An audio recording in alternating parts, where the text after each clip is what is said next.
The next day, I'd promised Carmen I'd return to help her get the cafe ready for her sister's arrival. I was about to set out when I received an unexpected call from my hotel's reception desk. Apparently, another guest had asked for me by name. Curious, I took the creaking elevator up to the top floor and made my way to the room number they'd given. I knocked. Are you here about the camera? It's about time.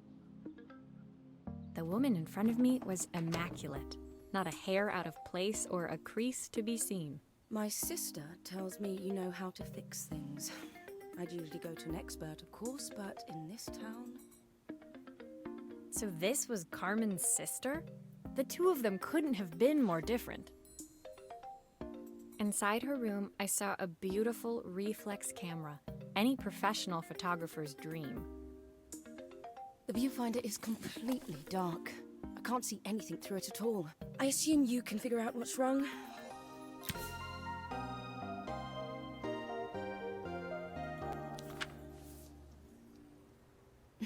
You need the manual.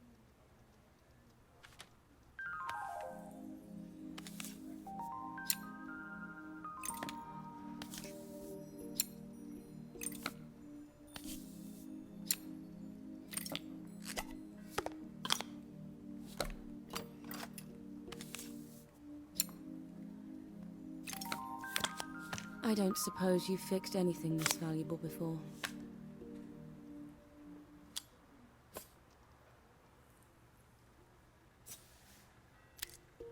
If I used the screwdriver, I could adjust the angle of the mirror.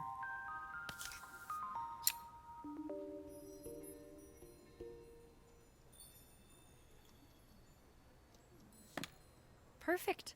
Now the viewfinder should be working.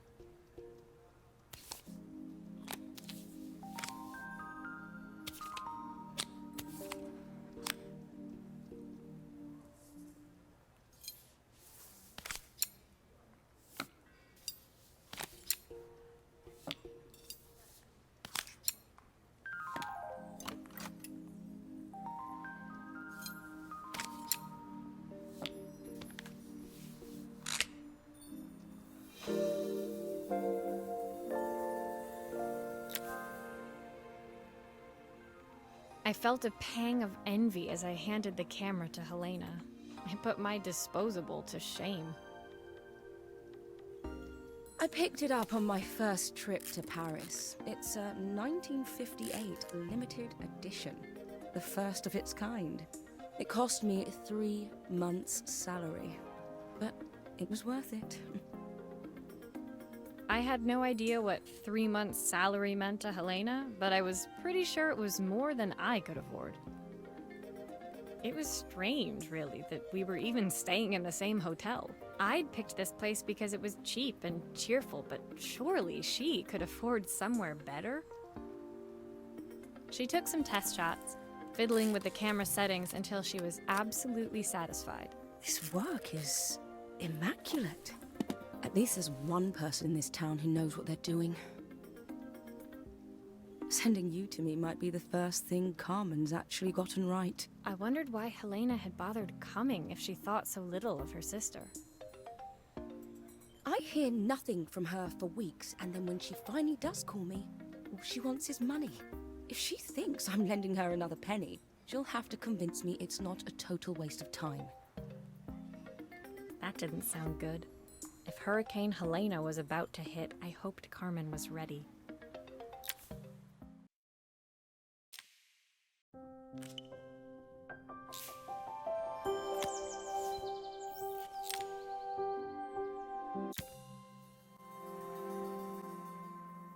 The sun was setting over Bellariva by the time I reached Carmen's cafe.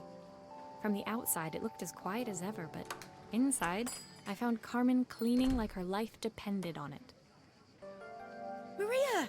Oh, don't mind all of this. If Helena finds one speck of dust in here, I'll never hear the end of it. Carmen seemed pleased to see me, but I sensed the fidgeting tension beneath each sweep of her mop. Trying to live up to the standards of someone like Helena seemed like an impossible task. I hope you didn't mind fixing the camera for her. She was furious when it broke. I really need this to go well. If she doesn't lend me the money, I don't know how long I can keep this place going. Carmen led me to a back room, where she'd laid out the components of what looked like a neon sign. I had this made when I first opened the cafe, but I'm hopeless with electronics. So there was supposed to be a sign outside. This might explain the lack of customers. I'd like to put it up before Helena gets here. Can you give it a try?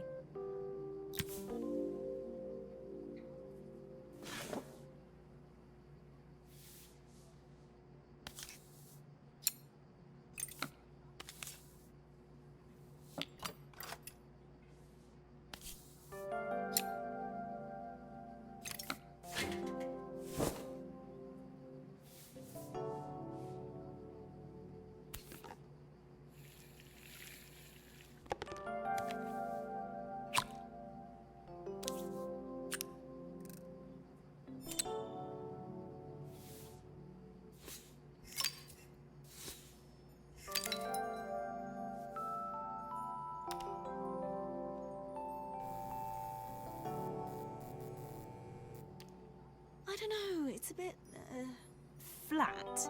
Maybe if it flashes, it'll really catch people's eye. Great idea. I think I have a spare part that could do that.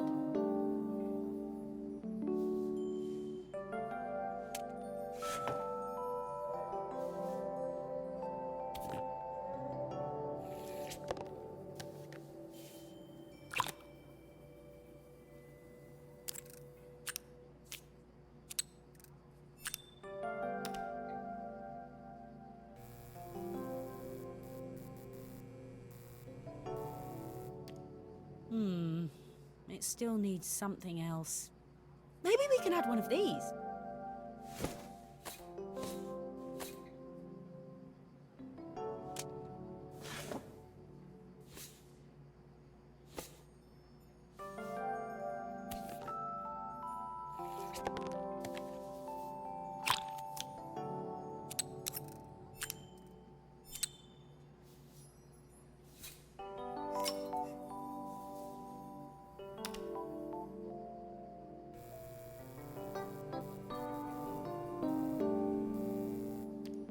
It works! I'll screw everything together again and you'll be set.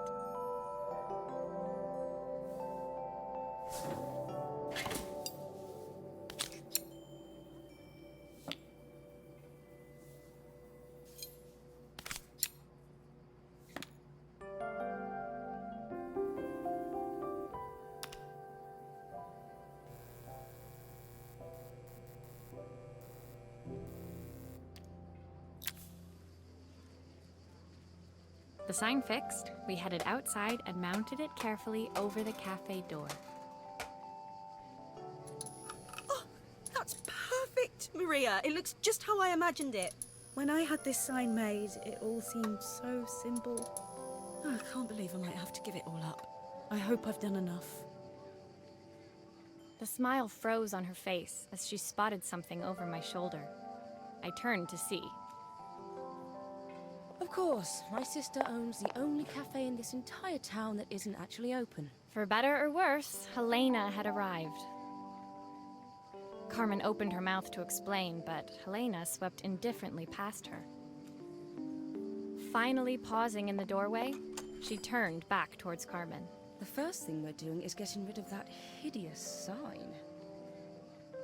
And with that, she disappeared inside. I hoped Carmen's chances of saving the cafe hadn't disappeared with her.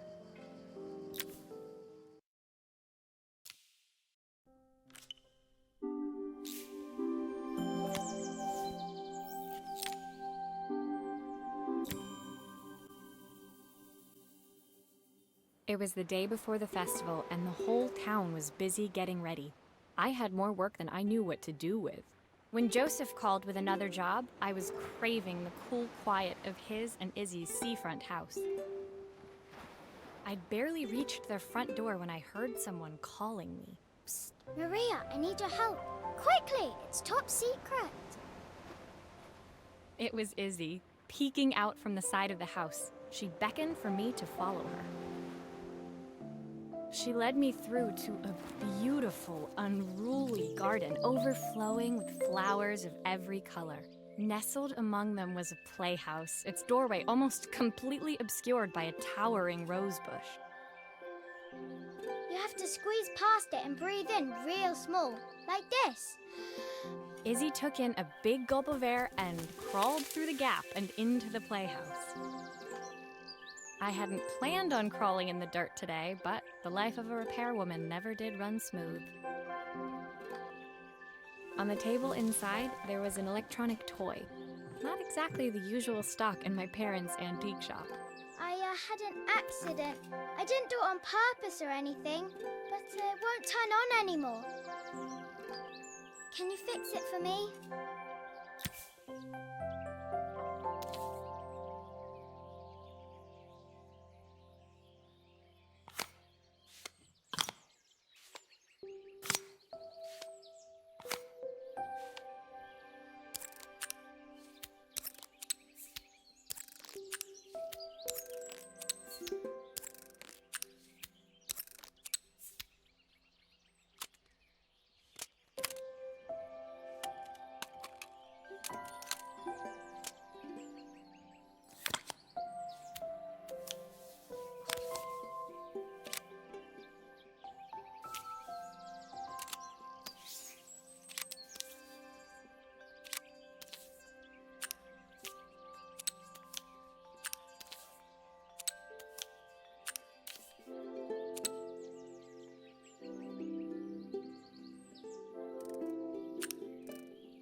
Do grown-ups play games as well? Can you show me how to play? I tried before, but it was so hard.